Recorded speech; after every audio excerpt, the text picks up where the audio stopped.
একটা সুপারি পাইছি, দাঁড়াও। এই যে গাছের নিচে একটা সুপারি দে, তার মধ্যে সুপারিটা লো এদিকে দাও।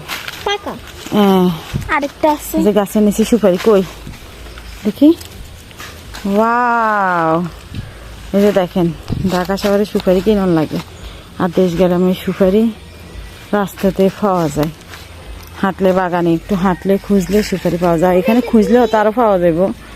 কত হচ্ছে এখানে জঙ্গল হয়ে রয়েছে, সাপ পোকা মাকড়ের একটা ভয় কাজ করে। এটা হচ্ছে ওই যে কচি ডাব নারিকেল না, এটার ভিতরে নাই।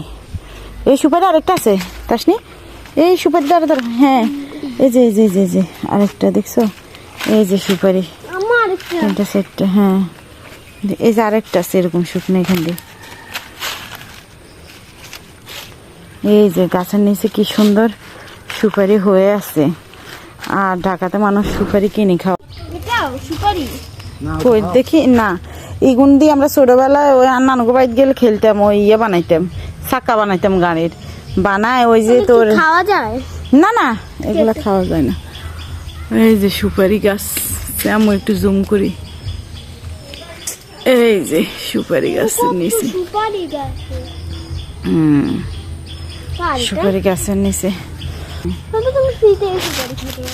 হ্যাঁ, আমি ফ্রিতে খাইতে পারি না তো, ঢাকাতে এগুলো কিনে খেতে হয়। এই যে এগুলোর ভিতরে জঙ্গল, এগুলোর ভিতরে হাঁটতে ভয় লাগে, কি পোকা আছে না কি আছে।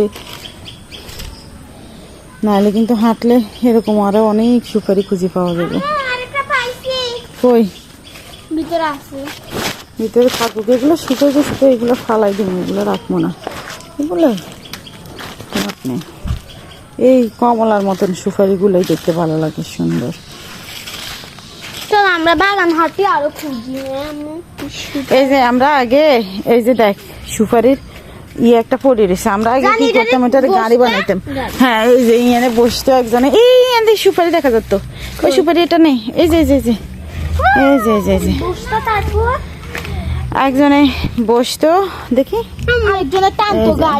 হ্যাঁ আরেকজনে গাড়ি বানাইতাম এটারে, আরেকজনের টানতো। এখন কি বানাইতে পারবো?